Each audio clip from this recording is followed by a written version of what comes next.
The alert didn't come from a sensor node. It came from the surface. They were running a wide-spectrum SIGINT sweep when the algorithm flagged a specific packet of specific keyword combination on a public forum, 4chan. Someone claiming to be a whistleblower was talking, telling the world about the underwater facility, the manufacturing cycles, things he shouldn't have known. The OPSEC system triggered a Containment Level 5 alert instantly. It saw the post before the moderators even had a chance to blink. My superiors moved fast. Within 48 hours, the entire team was reassigned other projects and replaced. I'm out of that project now. They think I'm part of the silence. They are wrong. Things like this cannot be kept secret. The world needs to know. Log entry 25968. Location classified. Status: visual confirmation of target. Active. Observation quality optimal. Low light sensors calibrated. Distance from target classified. The pressure below where we operate doesn't just crush hulls, it crushes your soul. Down here, the silence is a physical weight. We spend most of our time working in a highly advanced, pressurized tomb of unknown materials and technology that I cannot begin to explain to you how it all works. We are fixated on monitors and instruments that shouldn't show anything at all. Our unit is unofficially known as Deep Watch, a ghost crew on a black budget, monitoring a neighbor that doesn't know or care that we exist. My name is irrelevant. My rank is a redacted line on a payroll that doesn't officially exist. But together with the information I have access to and what I see every day on the long-range arrays and monitors, it is very, very real. We do not approach the object. That directive has remained static since 1977. The Brazilian Colares event taught the Oversight Committee why. The hard way. But distance doesn't mean blindness. Decades ago, the committee decided that if we couldn't get closer, we would watch from the periphery. They seeded the seabed with autonomous sensor nodes, passive optics, gravitic sensors, magnetic arrays, all of them, layered, redundant, and sunken into the seabed. Some were detected and vanished. Most were simply ignored. That is how we learned the fundamental law of the facility. Some of the sensors and monitoring systems are older than I am from what I could tell, ticking away in the dark, watching, recording the facility create. Through them we see it clearly, in high definition, uncomfortably so. The facility mainly reacts to intent, not only presence. Anything that moves with urgency, anything armed, anything that behaves like a predator. It doesn't attack in the traditional sense. It neutralizes conditions until the approach trajectory collapses. It manipulates the medium, water, air, gravity, perhaps even space-time until your craft simply disintegrates or blinks out of existence instantly. We have lost many manned and unmanned craft to the facility and its defenses. The structure is a massive, layered form, semi-embedded in the seabed. We estimate it to be the size of a football field. However, it appears to expand and contract. The exact size is only an estimation. Much of the information about the facility and the system comes from unknown sources and unlikely available to many. What we know: it is a mobile construction platform, known to change location over the decades. Its most recent movement was recorded in 2004, when it moved almost instantly from the Indian Ocean to the eastern seaboard of North America. The reason for its abrupt displacement is unknown.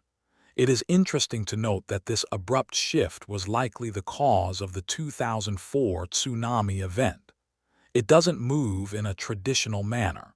It blinks from one area to the next. That blinking causes a type of cavitation effect, a displacement of reality that triggers disasters. It has also been observed slightly shifting its position in place, as if to reorient or adjust itself. It has thick upper and lower sections, dense and opaque between them, a narrower band that distorts every scan or ping we run through it. The structure is relatively flat and blends into its surroundings surprisingly well, considering its massive size. Burger-shaped is the term the sources used. It sounds absurd, I know. The middle layer doesn't behave like solid matter. It behaves like a boundary force field or gate. A 3D printer for physics we don't understand yet. The object isn't occupied with living beings. There is no biological presence. No internal movement consistent with life as we know it that we can detect. Some of the previous researchers concluded it is either a highly advanced, non-human intelligence or a self-sustaining AI. From the information I have gathered, I speculate that the facility is older than humanity itself. Whether it was an ancient human civilization or an off-world entity is unknown. So, where are the operators? There are signs it wasn't always abandoned. Old patterns in its activity cycles suggest oversight. At one time, archaeological artifacts hint at the possible creators and a purpose for its existence. But that is a story for another time. Now, it works uninterrupted, self-directed, self-correcting. Whatever created it is no longer issuing commands. It is an automated factory, left in the on position. For possibly thousands of years, its power source. Unknown, but for what? By who? The craft it produces, the UAPs, the drones, vary in form and purpose. Some never leave the ocean. Some climb beyond the atmosphere in a blink. Some have been seen on and around the moon. Others are seen over populated and deserted areas, near airports and military bases. Our research says the crafts are built to spec for various functions. They are never the same shape. Some look like human-built drones, airplanes, or glowing orbs. There is speculation that the spheres discovered in South America recently, and the World War II orbs known as the Foo Fighters, are possibly linked to this unknown system as well. Information suggests it collects material for its manufacturing by repurposing and recycling. It also prints and creates using reconstituted molecules and atoms rearranged through processes unknown to us. Recovered crafts have been studied. How this information is even known is a mystery. Lately, the monitored facility production logic seems to have changed. We are seeing a massive uptick in a specific instrument-type craft. Small, fast, highly maneuverable. Look at the data from the United States and Europe. Specifically the New Jersey incursions of 2024 and 2025. Those weren't hobbyist drones.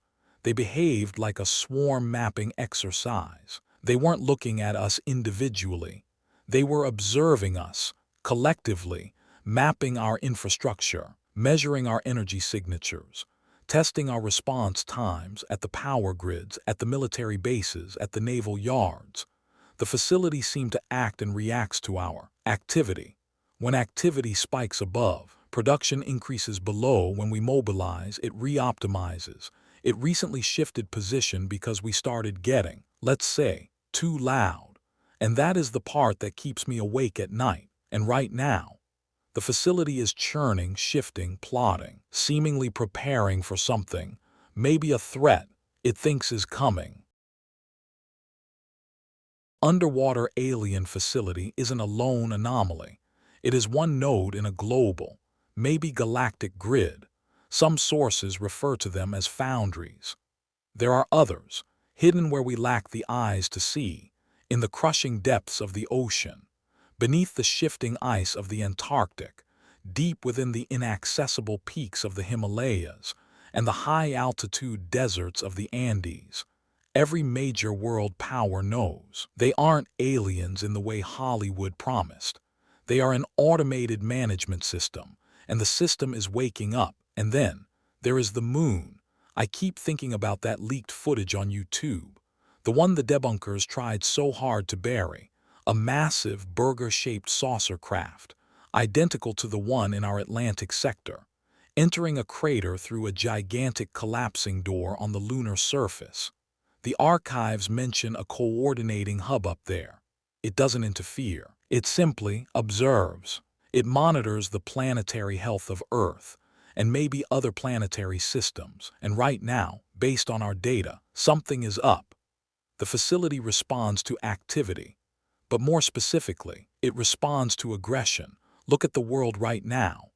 Protests and uprisings everywhere, war, Russia, Ukraine, Iran, the Middle East, the brewing tension in Venezuela. We are loud again. The electromagnetic spectrum is screaming with the signatures of warmongering. Missile tests, radar locks, the kinetic energy of a species preparing to tear itself apart. The facility has detected the shift. It doesn't care about our politics. It doesn't care about who started it. To an automated system, we aren't nations. We are a biological infestation that has become unstable. A nuisance. The surge in production we are seeing, the drones over New Jersey, the spheres over South America, which by the way are possibly ancient, lost, reactivated by the surge of the facility's energy transmission. The instrument craft are mapping our grids. It isn't an invasion. It is a preparation for containment. The military knows, the generals at the Pentagon, the Kremlin, they aren't afraid of a UFO attack. They are afraid of a system reset. In the site director's private correspondence, I found a term that made my blood run cold: biotic cleansing. There are patterns in the geological record, mass extinctions that don't quite fit the profile of asteroids or volcanoes. Sudden, surgical, global. The theory among the senior researchers is that the facility is a planetary defense system, not a defense for us, but a defense of the Earth against us. When the activity above reaches a certain threshold of violence, when we become a threat to the planet's long-term stability, the facility stops being a factory. It becomes an immune response. It begins to produce craft designed to neutralize the source of the noise. It disables the grids. It shuts down the silos. It harvests the excess. The facility didn't just move to the eastern seaboard to hide. It moved to be closer to some of the noise. It is watching our response times because it is calculating the most efficient way to turn us off. The drones you see on the news, the ones the government calls hobbyist or foreign adversaries, they are probes. They are measuring the thickness of our skin before the needle goes in. The military stays silent because they know they can't stop it. How do you fight the ground beneath your feet? How do you fight a factory that prints your own destruction? The cleansing isn't a war. It's a maintenance cycle, and the lights are starting to flicker. The public thinks the first contact will be a handshake. The military knows it will be a shutdown. Operation Blue Aegis. Date: July 2025. Location: classified. It was supposed to be a massive show of force, a carrier strike group, about 60 aircraft, a message to the regional actors in the Middle East, but the underwater alien facility, the one tucked into the seabed near the Ionian Basin, sent a message of its own. It started at 0300. The carrier sensors picked up a cavitation anomaly directly beneath the lead ship. No sonar contact, no thermal, just a hole in reality. Then, the instruments arrived. They didn't come from the sky, they surged from the water, 50, glowing spheres moving at Mach 10 without a sonic boom. They didn't fire a single shot. They didn't need to. The admiral ordered an immediate intercept. That was the mistake. That was the intent the facility was waiting for. The moment the pilots toggled their weapon systems to active, the medium changed. One of the pilots, Kalsig, Ghost. His black box was in the file. I listened to the audio. He said the air around his cockpit turned to glass. Not physically, but the physics changed. His engine simply ceased. 1 second he was hurtling along at Mach speeds. The next, his F-35 was suspended in midair, dead still. He didn't feel a thing. The entire strike group, the ships, the jets, the missiles already in the air, everything just stopped. The electronics didn't fry, they were unplugged. The sailors on deck reported that the ocean around the carrier went flat, not calm, flat, like a sheet of polished obsidian. No waves, no wind. The facility had localized the area and turned off the laws of motion. Then the spheres began the audit. They moved through the fleet, passing through the hulls of the ships as if the steel was nothing more than a suggestion. They weren't looking for people. They were looking for the noise. They targeted the nuclear reactors. They targeted the Aegis radar arrays. They targeted the silos. In every ship, the high-enriched uranium was gone, not stolen, not detonated, just neutralized, turned into lead, transmuted in an instant by a manufacturing process that can reach out and rearrange atoms at a distance. The cleansing had its first dress rehearsal. After 10 minutes of silence, the spheres retreated back into the depths. The glass air shattered, physics returned, and the fleet, aircraft plummeted into the sea at once. No engines, no eject seats. Hundreds of sailors left drifting on dead steel in the middle of a dark ocean. The generals buried it. They told the families it was a training exercise gone wrong. They told the world, nothing. But the file ends with a memo from the Oversight Committee. It says, "The facility no longer recognizes our sovereignty. It has classified us as environmental pollutants.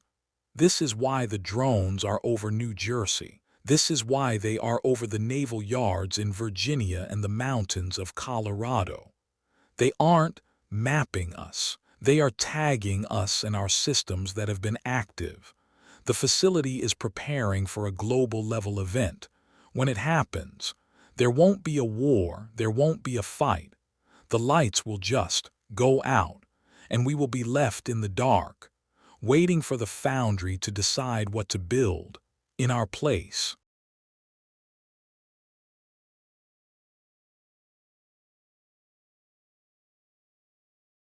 This is my final transmission. By the time this information reaches the surface, by the time it circulates through the back channels of the forums and the encrypted nodes, the Deep Watch will have found my empty terminal. They will call me a traitor, but the archives do not lie. The whistleblowers on the surface only saw the shadows on the wall. They saw the burger craft, the manufacturing cycles, the strange lights in the sea. They didn't see the why. I have seen the why. The world's governments are not in a space race with an alien race. They are in a race against a planetary clock.